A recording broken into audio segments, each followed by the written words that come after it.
Hello and welcome to another episode of Mashable Pakistan Lab. And today we have with us the winners of National Hepatitis C Hackathon 2021 organized by NSE Pakistan. The aim of the hackathon was to invite innovators, entrepreneurs, health hackers in Pakistan to share their ideas for hepatitis C eradication. Before introducing our guest panel, I want to share that with our audience that an estimated 11 million people in Pakistan are living with hepatitis C, and the number is increasing drastically. Today in our podcast, we will discuss the reasons of this vast spread, the effects of hepatitis C, and how it can be tackled effectively in Pakistan. Our guest panel includes two winners of the hepatitis C hackathon, including Ayman Khan from Salosh AI and Dr. Anam Munawar from Nano Detectors. Hello and welcome, Anam and Ayman. Thank you for joining us on this podcast. Okay, thank you so much for this nice introduction. Okay, before we start, सबसे पहले तो मैं थोड़ा सा discussion करना चाहूँगा hepatitis C में और पाकिस्तान में जो सिनेरियो है इस वक्त इस वायरस का चल रहा है। तो अब आप लोगों की ओपिनियन भी एक तरह से लेना चाहूँगा कि क्या लगता है आपको, what are the causes of the this vast spread of hepatitis C in Pakistan and किस तरह एक इंडिविजुअल लाइफ को ये इफेक्ट करते हैं। ईमन आपसे शुरू करते बिल्कुल। अस्सलाम वालेकुम। जो मेरा मेजर मकसद था मतलब इस हेपेटाइटिस सी हैकाथॉन में पार्टिसिपेट करने का और जो रीजंस मुझे पता है उसमें ये है कि एक तो हमारे यहाँ ये बहुत कॉमन है कि मतलब ऑब्वियसली यूज नीडल्स और इस तरह की चीजें कि डिस्पोज ऑफ नहीं करना प्रॉपर तरीके से, जिसकी वजह से बहुत फैलता है। और दूसरा एक रीजन जिसके बढ़ने का रीजन होता है वो ये होता है कि at an early stage if it is diagnose and if you treat it तो वो इतनी ज्यादा कॉम्प्लिकेशन नहीं बनती, लिवर कैंसर की तरफ नहीं जाता। But usually people hide it, उनको लगता है कि पता नहीं क्या बीमारी होगी, किस वजह से होगी, they hide it, they don't even tell their family कि यार खानदान को पता लगा तो क्या होगा, किसी को नहीं बताते। उसकी वजह से वो चीज बढ़ के इस हद तक पहुंच जाती है कि उनका ट्रीटमेंट ऑब्वियसली बहुत सिवियर हो जाता है। तो हमारे यहाँ मतलब मेजर जो मुझे पता है वो ये दो ही कॉजेज हैं जिसकी वजह से, कि एक तो ये कि मतलब फैलाव तो है ही ऑब्वियसली अनहाइजीनिक कंडीशंस की वजह से, बट जो उसकी ज्यादा बुरा है वो ये कि टेस्ट नहीं कराना। पॉजिटिव आ गया है, अगर ब्लड टेस्ट में भी इवन आ जाता है, कई दफा ब्लड बैंक में जब ब्लड देने जाते हैं तो ट्रीटमेंट्स नहीं कर पाते लोग हमारे। अनम, आप what is your point of view? Okay okay, thank you so much. Actually एमन बिल्कुल ठीक कह रही हैं कि लाइक जब हमारा जो स्टार्ट है वो इसी चीज़ से है कि जब हम नीडल्स यूज़ करते हैं, और सेकेंडली जब हम कॉन्टेमिनेटेड फूड यूज़ करते हैं, हमारे ड्रिंकेबल्स जो हैं उसके वो कॉन्टेमिनेटेड होते हैं। That is the main reason ये है।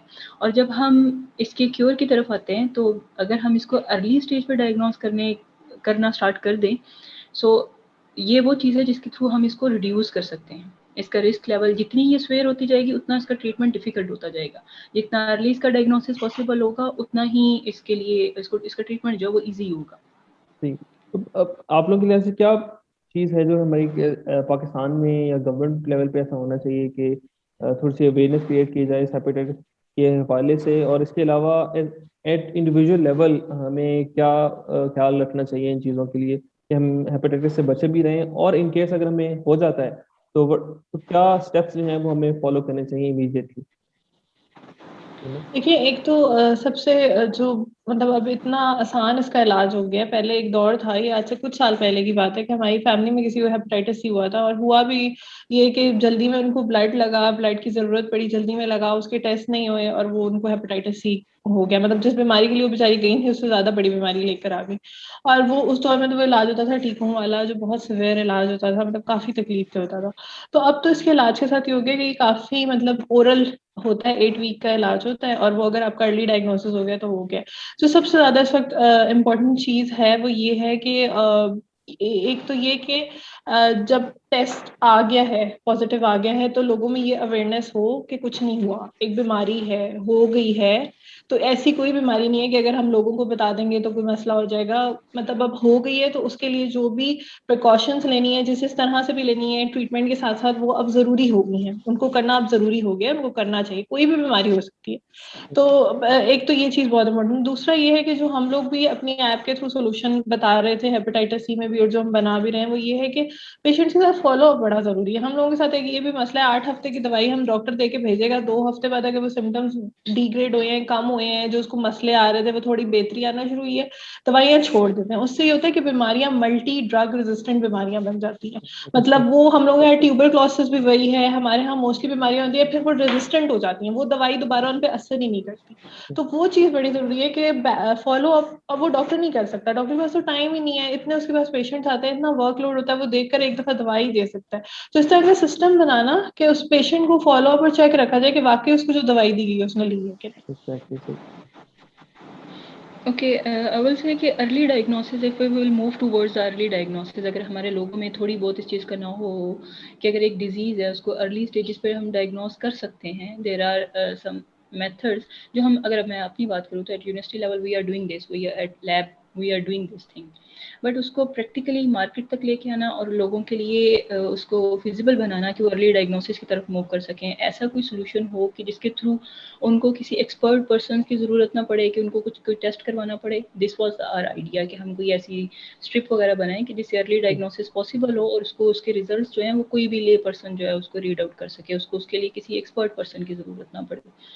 अगर इस तरह का कोई चीज़ हो, फॉर एग्जांपल अगर किसी को कोई साइन एंड सिम्टम्स फील हो रहे हैं, लाइक अगर वैसे भी कोई अगर टेस्ट करना चाहता है तो वो उसको यूज़ करके, अगर किसी को फैमिली में है, किसी को अपना डाउट है, so they can use that strip और वो उसको थ्रू उसके अर्ली डायग्नोसिस पॉसिबल होगी। अगर अर्ली डायग्नोसिस पॉसिबल है, उसका ट्रीटमेंट का प्रोसीजर जो है वो इतना ही उसको कम उसके थ्रू गुजरना पड़ेगा जितना उसका उसकी सिवियरिटी कम होगी। सही। तो ये डिस्कशन ऑब्वियसली हमने कर ली कि इम्पोर्टेंट ये है कि अगर आपको हो भी जाता है तो फॉलो अप करना ज़रूरी है, और इसकी ट्रीटमेंट कंटिन्यू करना is a major part in tackling the disease. तो moving on to your startups, तो उस पर चलते हैं। सबसे पहले अयमन आपसे पूछना, Slosh AI, how it came into being and what was the idea behind it? Basically जो मेरा स्टार्टअप है, हम लोग डिफरेंट मल्टीपल मेडिकल प्रोडक्ट्स पे काम कर रहे हैं और आर्टिफिशियल इंटेलिजेंस को यूज़ करते हुए हम डिफरेंट डिजीज़ को डायग्नोस करते हैं। तो मल्टीपल डिजीज़ पे काम कर रहे हैं, ब्रेन ट्यूमर पे, लंग कैंसर पे, चेस्ट एक्सरेज पे, डिफरेंट डिजीज़ है हमारी। और अभी जो हमारी मतलब होता है ना कि प्रोटोटाइपिंग होती है, उसके बाद प्रोडक्ट क्रिएशन होती है, तो हम लोगों की एक प्रोडक्ट ऑलमोस्ट 2 मंथ्स में लॉन्च भी हो रही है। इसके अलावा हेपेटाइटिस सी का ये कि इसकी हमने एक ऐप बेस्ड और वेब बेस्ड जॉइंट एक प्रोटोटाइपिंग की हुई है, जिसको ऑब्वियसली हम लॉन्च की तरफ भी लेकर जाएंगे, टाइम लगता है। तो हमारी जो ये वाली प्रोडक्ट है, ये है कि इसमें यही वाली बात जो मैंने बताया ना कि फॉलो अप्स नहीं होते, एक दफ़ा ट्रीटमेंट स्टार्ट हो गया तो वो फॉलो अप का जो प्रोसीजर है, रिमाइंडर्स भेजना और इस तरह की चीज़ करना, और साथ में ये कि डॉक्टर को भी नोटिफिकेशन जाती रहे। एक और चीज़ जो बहुत इंपॉर्टेंट है हमारे यहाँ, उस चीज़ का बिल्कुल भी ख्याल नहीं रखा जाता पाकिस्तान में, वो मेंटल हेल्थ भी है। यूजुअली होता है कि whatever disease a person gets, cancer हो, कोई भी डिजीज हो, तो मेंटली बंदा बहुत ज़्यादा अफेक्ट हो जाता है और उसमें काउंसलिंग की बहुत शदीद ज़रूरत होती है। तो इस ऐप के थ्रू हम लोगों ने चैटबॉट के थ्रू भी ये एक कोशिश की है कि जो है इस चीज़ को यकीनी बनाया जाए कि पेशेंट को मतलब उसका फीडबैक डॉक्टर को जाता रहे कि वो किसी सिवियर तबीयत खराबी की तरफ एटलीस्ट मेंटली ना चला जाए, क्योंकि बंदा अकेला हो जाता है। कई दफ़ा हमारे यहाँ अवेयरनेस लेस होने की वजह से हम बिल्कुल ही ऐसे लोगों को अकेला भी छोड़ देते हैं कि इसको तो हाथ नहीं लगाना। ये तो चलो हेपेटाइटिस की बीमारी है ना, जिसका पता है कि वो नीडल्स और इन चीज़ों से लगती है, हम तो कैंसर के पेशेंट्स को ये दूर से सलाम करके भाग जाते हैं कि भाई हमें ना लगे। तो वो चीज़ थोड़ी सी हम लोग इस ऐप के थ्रू के, एक मेंटल हेल्थ और दूसरा ये कि पेशेंट का फॉलो अप होता रहे, उसको पता लगता रहे कि दवाई मिस तो नहीं हो रही, रिमाइंडर्स के थ्रू, और साथ में डॉक्टर को एक फीडबैक जाता रहे, बेशक डेली, वंस अ वीक, उसको डॉक्टर अगर जब भी देखना चाहे तो वो एक उसके बैक ऑफ उसमें हो कि हाँ ये पेशेंट ठीक है, सही तरीके से जा रहा है, नहीं जा रहा तो उसको एक नाज भेज दे कि भाई आप दवाई वगैरह नहीं ले रहे। तो हमारी ये जो हेपेटाइटिस सी से रिलेटेड ऐप है वो बेसिकली ये कर रही है। तो क्या मेजर टेक्नोलॉजीज है जो आप यूज कर रहे हैं अपने इस स्टार्टअप के थ्रू, और मेडिकल सर्विसेज में किस तरह इनहेंस होगा, किस तरह इनहेंस हो सकती हैं जो ट्रेडिशनल प्रैक्टिसेस चल रही हैं उसके कंपेरेबल आपका अगर कोई सोल्यूशन इस्तेमाल करता है तो वो किस तरह इनहेंस होगी मेडिकल सर्विसेज? पाकिस्तान में सबसे बड़ी बात ये है कि टेक्नोलॉजी को हम उस तरीके से इम्पोर्टेंस देते ही नहीं हैं। हम लोग मतलब जिसको कहते हैं ना कि बाहर के मुल्कों में आप देखें तो जिस तरह की टेक्नोलॉजी अब आ गई है और जितनी इम्प्रूवमेंट्स आ गई हैं, हम उसकी तरफ ज़ाहिर है बड़े शहरों में तो जा रहे हैं। मतलब आपको भी पता ही होगा, हम लोग तो इस्लामाबाद में बेस्ड हैं, तो हमें पता है कि अभी ये मार्स और ये चीज़ें हॉस्पिटल्स में आ रही है। पर इसको हर छोटे बड़े हर लेवल पे करने की जरूरत है। तो हम लोग छोटे लेवल तक इसका करेंगे। हम लोगों ने जब ऐप डेवलपमेंट की तरफ जाना शुरू हुए तो लोगों ने कहा कि भाई ऐप स्मार्टफोन तो लोगों के पास है ही नहीं, सारी पॉपुलेशन के पास तो नहीं है। लेकिन मोबाइल फ़ोन के बड़े यूज़र थे पाकिस्तान में। आप गाँव देहातों में भी चले जाएँ तो वो छोटे फ़ोन जो होते हैं, एसएमएस सर्विस है, वो सारा कुछ अवेलेबल है। तो हमने उसमें उन लोगों को भी इनकॉर्पोरेट करनी है, क्योंकि ज़्यादातर मतलब गाँव वगैरह में ही अवेयरनेस कम होती है। तो उसके लिए हम लोगों ने उस ऐप के थ्रू मैसेज भेजना, अवेयरनेस मैसेजेस भेजना, रिमाइंडर के मैसेजेस भेजना कि भई आपकी दवाई का टाइम हो गया है, ले लीजिए, और इस तरीके से। और फिर डॉक्टर का फ़ॉलो-अप वगैरह वो सारा उर्दू में इनकॉर्पोरेट करके, तो उस तरह का हमने सोचा हुआ है। दूसरा ये है कि हम लोगों ने एक और चीज़ जो इसमें इनकॉर्पोरेट की थी, वो ये थी कि हमने पार्टनर किया था उमंग पाकिस्तान के साथ। तो एक हेल्पलाइन है पाकिस्तान की, 24 आवर्स सुसाइडल हेल्पलाइन है मेंटल हेल्थ के लिए।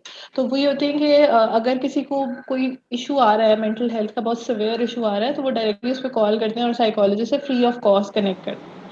तो वो भी हमने इसके साथ इनकॉर्पोरेट किया था कि अगर किसी को साइकोलॉजिकली आ रहा है मसला, तो वो और जो टेक्नोलॉजीज आप यूज़ करने का कह रहे हैं, वो हम लोग आर्टिफिशियल इंटेलिजेंस भी ऑब्वियसली इंटेलिजेंट डिसीजन मेकिंग के लिए इसमें यूज़ कर रहे हैं।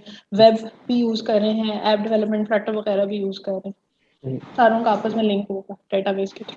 तो Anab, moving on to your nano detectors, Okay. कैसे नैनो डिटेक्टर्स जो हैं वो हेपेटाइटिस सी के इस डिजीज में हेल्प कर सकते हैं कम करने के लिए? Okay, now we are working here on nano detectors. It's not only about hepatitis C. हम basically work कर रहे थे antibiotics के ऊपर कि लाइक जैसे अभी इन्होंने बात की थी कि एंटीबायोटिक रेजिस्टिविटी डेवलप हो जाती है। बहुत सारी एंटीबायोटिक्स बैन है बट उनका यूज स्टिल है। अगर मैं वेटनरी की बात करूँ तो एनिमल वाली साइड पे वहाँ पे भी बहुत सारी ऐसी एंटीबायोटिक्स हैं जो यूज में हैं। तो उनके जो रेजिड्यूज होते हैं मिल्क में, मीट में, वो बहुत सारे साइड इफेक्ट्स क्रिएट करते हैं। So we were working on that. हमने अभी रिसेंटली वायरसेस को डिटेक्ट करने के लिए स्टार्ट किया। अगर हम वायरसेस को डिटेक्ट करना स्टार्ट कर देते हैं तो अर्ली डायग्नोसिस पॉसिबल होगा। Yeah. सो हेपेटाइटिस सी के लिए हमारा आइडिया भी यही था कि हम कुछ ऐसे नैनो पार्टिकल्स बनाएं जो हेपेटाइटिस सी के वायरस को डिटेक्ट कर सकें। अगर हम एंटीबॉडीज़ के लेवल पे जाते हैं, अगर हम एंटीबॉडीज़ के लिए डिटेक्टर बनाते हैं तो वो अर्ली डायग्नोसिस में नहीं आएगा। So this was our idea कि हम नैनो पार्टिकल्स बनाएं जो वायरस को डिटेक्ट करें ताकि अर्ली डायग्नोसिस जो है वो पॉसिबल हो। सेकेंडली, अगर मैं बात करूँ कि राइट नो जो टेक्निक्स अवेलेबल हैं for the detection of hepatitis C virus, वो बहुत ज़्यादा एक्सपेंसिव है, टाइम टेकिंग है। पीसीआर की बात करें तो उसकी कॉस्ट जो है वो 3000 तक जाती है। अगर हम बाकी प्रोसीजर्स की बात करें तो वो टाइम टेकिंग प्रोसीजर्स हैं। फॉर एग्जांपल जब एंटीबॉडीज़ डेवलप हो जाएंगी तब वो उसके थ्रू डिटेक्शन पॉसिबल है। तो हमारा आइडिया था कुछ ऐसा डिवाइस होना चाहिए जो कॉस्ट इफेक्टिव भी हो, कोई एक ले पर्सन है वो भी उसके रिजल्ट्स को रीड आउट कर सके, और सेकेंडली अर्ली डायग्नोसिस भी पॉसिबल हो उसमें।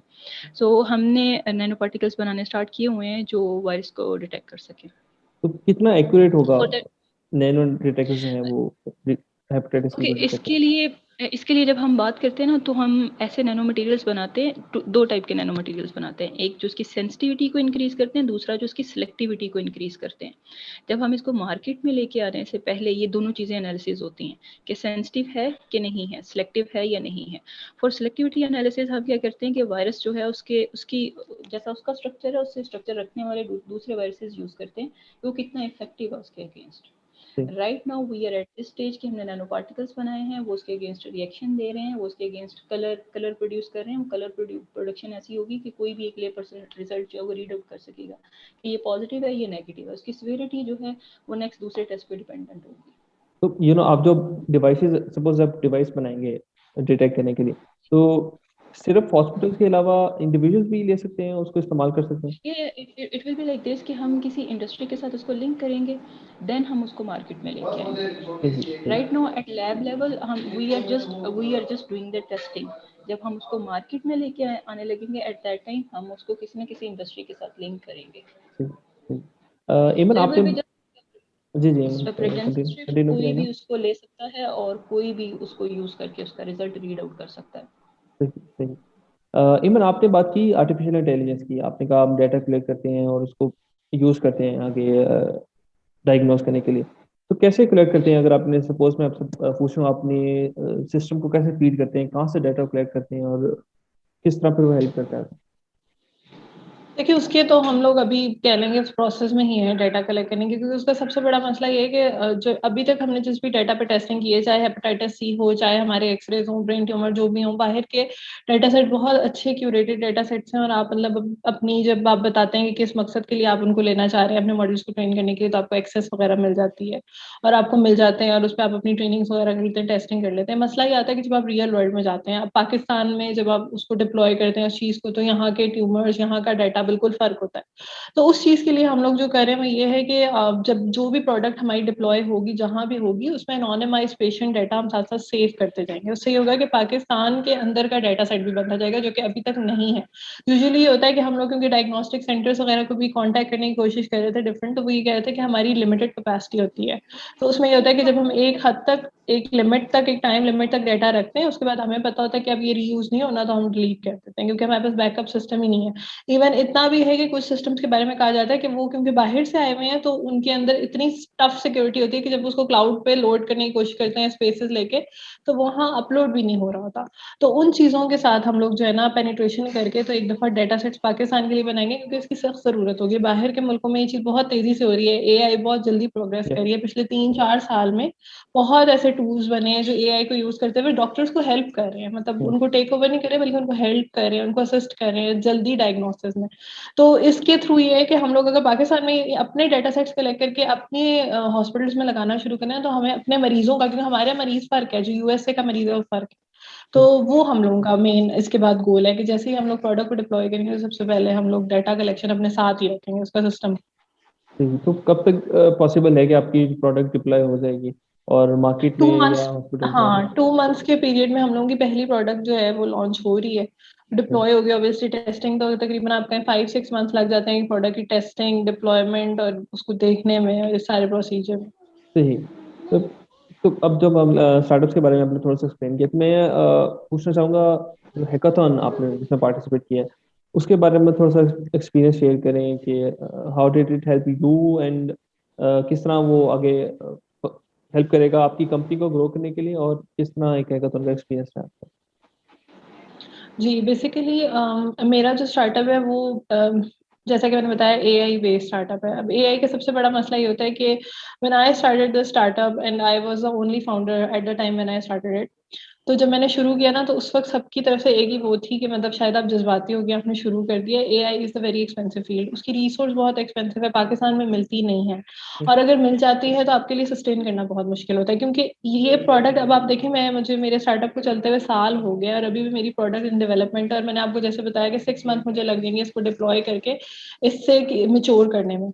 तो यूजुअली यही होता है कि जब भी मतलब एआई प्रोडक्ट्स के लिए हमारे पाकिस्तान में शायद इसीलिए भी इतना जल्दी उसका वो नहीं आ रहा ट्रेंड, क्योंकि अगर कोई खाली एआई कंपनी और इस तरीके से आप स्टार्ट करते हैं ना, तो उसमें यही होता है कि वो डूब जाती है। तो ये है कि इस स्टार्टअप में तो ये है कि मतलब पेटेंट फाइलिंग और ये सारा कुछ काफी ज्यादा है। तो जब हैकाथॉन वगैरह का ये था कि एक तो एक्सपोजर बहुत अच्छा मिला, मतलब इंडस्ट्रियल एक एक्सपोजर बहुत अच्छा था, अच्छे लोगों से मिलना, आपको मतलब उस डिजीज के बारे में जिस पे आप काम कर रहे हैं उसका मेडिकली भी पर्सपेक्टिव पता लगा कि क्या क्या है ज्यादा। और इसके अलावा ये है कि ऑब्वियसली जो अमाउंट आई है उससे हम लोगों की जो डेवलपमेंट है प्रोडक्ट की वो थोड़ी स्पीड अप हो जाएगी, कि जो है कहते हैं उसके अंदर फर्दर अच्छी इम्प्रूवमेंट हम लोग डाल सकते हैं, डेटाबेस खरीद सकते हैं उससे। प्लीज। ओके। सो हम लोग तो एचईसी के साथ लिंक्ड होके फिर काम कर रहे हैं। लाइक फॉर एग्जांपल हम प्रोजेक्ट्स लिखते हैं और उसके ऊपर फंडिंग्स लेते हैं और देन हम उसको अपनी रिसर्च के अंदर यूज़ करते हैं। हमें जो मेन इशू आता है that is related to bring that product into the market, ये वो इशू आता है। अदरवाइज हम लोग यूनिवर्सिटी में हैं, लैब्स भी अवेलेबल होती हैं, सारी टेक्निक्स भी अवेलेबल होती हैं। हमें अगर फंडिंग चाहिए तो एचईसी हमें वो फंडिंग भी देती है। There are many other resources जहाँ से हम फंडिंग ले सकते हैं। हम लोग लैब की हद तक काम करते हैं। उसके बाद जो मेन इशू हमें फेस करना पड़ता है वो ये होता है कि उस मार्केट को हमने उस चीज़ को मार्केट में लेके आना है। मैं हैकाथॉन में पहले भी आ चुकी थी, that was related to agriculture. उस पे मैंने नैनो पेस्टिसाइड का आइडिया दिया था। एट दैट टाइम भी हमारे बहुत अच्छे लिंक्स डेवलप हुए थे। जो मेरा आने का मेन पर्पस था वो यही था कि हमारे कुछ ऐसे लिंक्स डेवलप हों जिसके थ्रू हम इसको प्रोडक्ट को जो है वो मार्केट में लेके आ सकें। Nano so it was enabled. Really good. हाँ प्लीज या कटिए। No, I was just saying that it was really good experience last time भी और इस दफा भी। मैं भी ये पूछना चाहता था, आपने नैनो इनेबल्ड एग्रीकल्चर का आपने जिक्र किया, तो वो अगर मैं क्वेश्चन एक पूछूं तो किस तरह डिफरेंट होगा वो नैनो पार्टिकल्स जो हैं वो उस एग्रीकल्चर के लिए और हेपेटाइटिस सी के लिए? ओके, यू कैन से कि नैनो पार्टिकल्स या नैनो टेक्नोलॉजी की ये उसमें यही ब्यूटी है कि आप उन नैनो पार्टिकल्स को किसी भी पर्पस के लिए यूज़ कर सकते हो। आप हेल्थ की बात कर रहे हो, आप एग्रीकल्चर की बात कर रहे हो, आप एनवायरनमेंट की बात कर रहे हो, आप इंडस्ट्री की बात कर रहे हो। आप हर चीज़ में अब देखें, हम लोग वर्क कर रहे हैं डिटेक्टर्स के ऊपर, सेंसर डेवलपिंग के ऊपर। आप एग्रीकल्चर के ऊपर बात कर रहे हो, आप पेस्टिसाइड रेजिड्यूज को डिटेक्ट कर सकते हो। आप हेल्थ की बात कर रहे हो, आप किसी भी वायरस को, आप एंटीबायोटिक्स को, आप एंटीबॉडीज को, किसी भी चीज़ को डिटेक्ट कर सकते हो। आप एनवायरनमेंट की बात कर रहे हो, एट एनवायरनमेंट लेवल आप किसी भी टॉक्सिन को, किसी भी पेस्टिसाइड, किसी भी और चीज़ को, कोई भी एनवायरमेंटल टॉक्सिन आप उनको डिटेक्ट कर सकते हो। सो ये डिटेक्टर के लेवल पे, अदरवाइज बहुत सारी अदर चीज़ें और भी चीज़ें जो आप नैनो पार्टिकल्स के जरिए कर सकते हो। हम्म। सो अच्छा। जो नैनो इनेबल एग्रीकल्चर था उसमें था nano pesticides, means okay. Pesticides को नैनो साइज के ऊपर लेके जाया जाएगा और देन वो ज़्यादा इफेक्टिव होंगे as compare to the original form. सही। अच्छा, एमन एंड अनम, आप दोनों ऑब्वियसली एआई पे काम कर रहे हैं, नैनो डिटेक्टर्स पे काम कर रहे हैं, तो एक वास्ट फील्ड है, ऑब्वियसली मॉडर्न फील्ड है जिसमें आप लोगों ने स्टार्टअप्स भी चला रहे हैं। तो मैं ऑब्वियसली चाहूँगा आप दोनों जो हैं एक तो अपना एक्सपीरियंस भी शेयर करें स्टार्टअप एक एक एंटरप्रेन्योरशिप का पाकिस्तान में, और दूसरा जो फ्यूचर जनरेशन है जो ऑब्वियसली एआई के थ्रू आना चाह रही है, नैनो पार्टिकल्स के थ्रू आना चाह रही है, तो उनके लिए आपकी कोई एडवाइस होगी तो वो भी जरूर दें। एमन। मेरा अगर, हाँ जी, मेरे अगर जर्नी के बारे में मैं बात करूँ तो मेरा ये था कि ऑब्वियसली मैं इंजीनियरिंग बैकग्राउंड की हूँ, मेरी ज़्यादा एक्सपर्टीज टेक की है।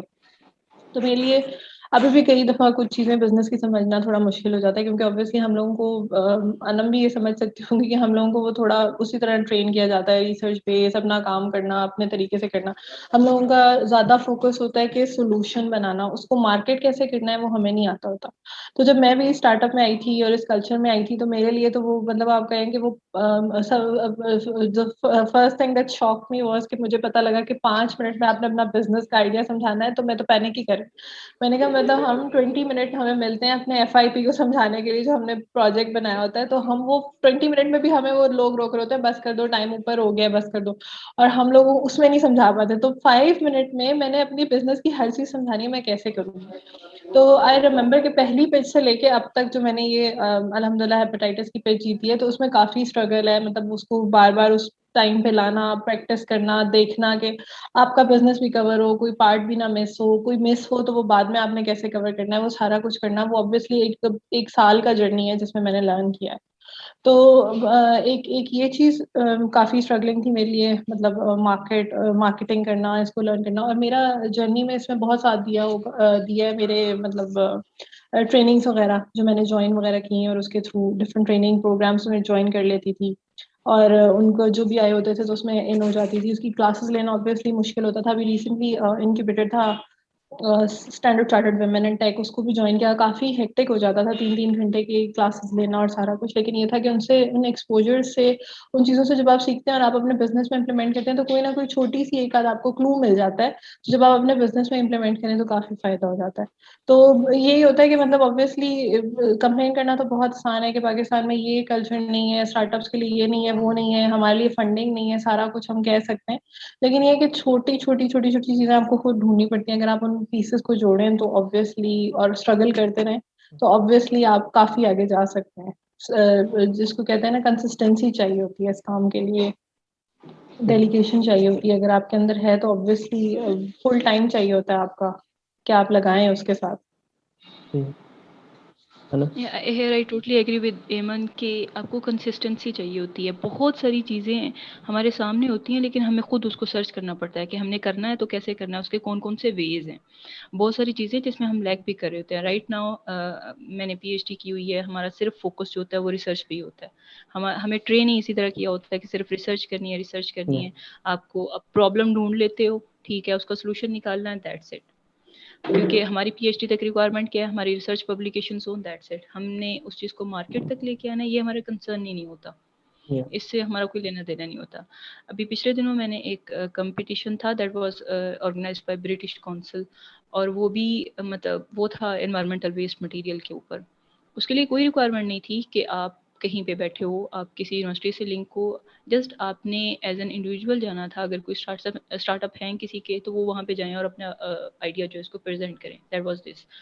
हम लोगों को उसका आइडिया नहीं होता कि कौन कौन सी अपॉर्चुनिटीज़ अवेलेबल है। अभी हैकाथॉन है, तो जहाँ पे अभी मैं बैठी हूँ, बहुत सारे लोग हैं जो यहाँ पे सिर्फ इसके ऊपर ही काम कर रहे हैं, बट किसी को आइडिया नहीं है। हमें इतना चीज़ों का पता नहीं होता।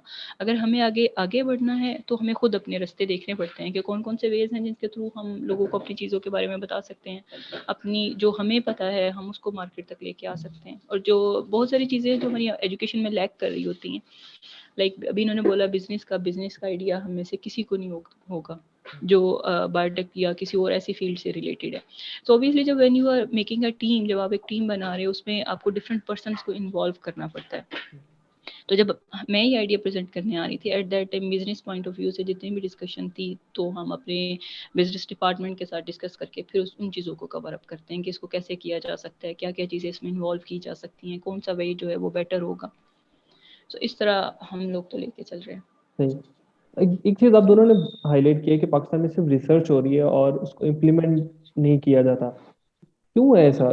क्यों है कि पाकिस्तान में नहीं, ऐसा नहीं हो रहा कि हम प्रोडक्ट्स बना नहीं रहे, हम सॉल्यूशंस को मार्केट में लेके नहीं जा रहे?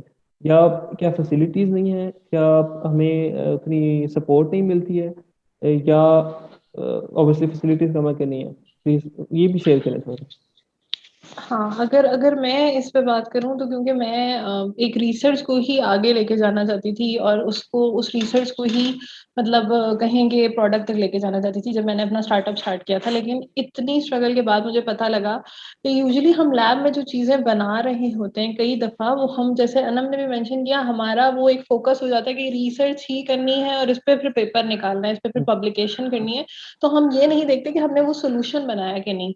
हम लोगों को यहाँ जब हमने ट्रेनिंग्स लेना शुरू की तो हमें पता लगा कि जब हम एक लैब में एक प्रोडक्ट बनाते हैं ना, जब हम रिसर्च करते हैं तो हम उसको टेक्नोलॉजी रेडीनेस लेवल 3 तक लेबल करते हैं, 0 to 3।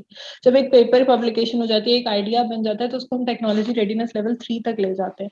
उसके बाद एक प्रोडक्ट जिसपे अभी हम प्रोडक्ट डेवलपमेंट स्टेजेस पे होते हैं, तो हम लोगों को उस प्रोडक्ट को डिप्लॉय करने तक TRL 9 तक जाना होता है।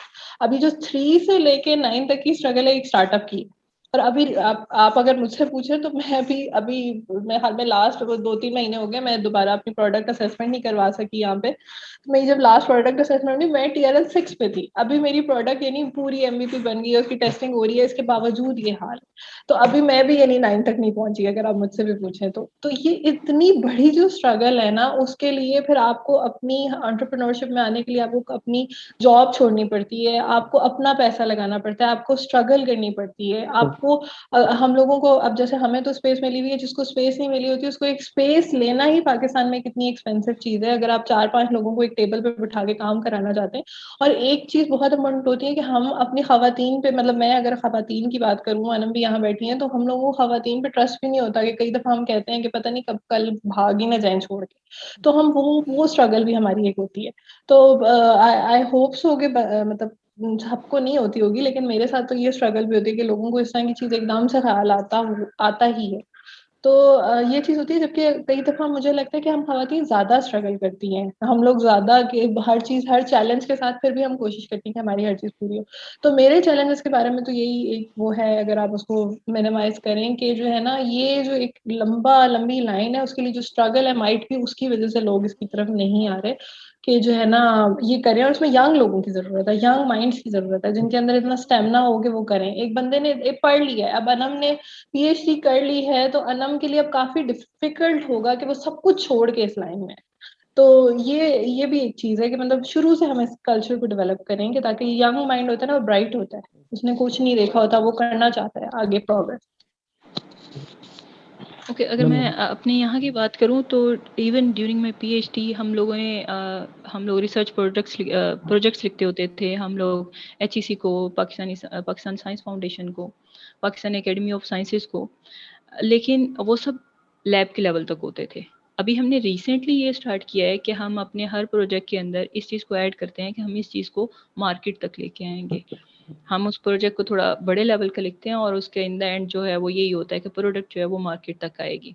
बट अभी तक हमने एक प्रोजेक्ट था that was about the cotton leaf curl virus, कि हम कॉटन की जो डिजीज़ है लीफ कर्ल्स हो जाते हैं उसके वायरस इसको डिटेक्ट करने के लिए डिवाइस बनाएंगे.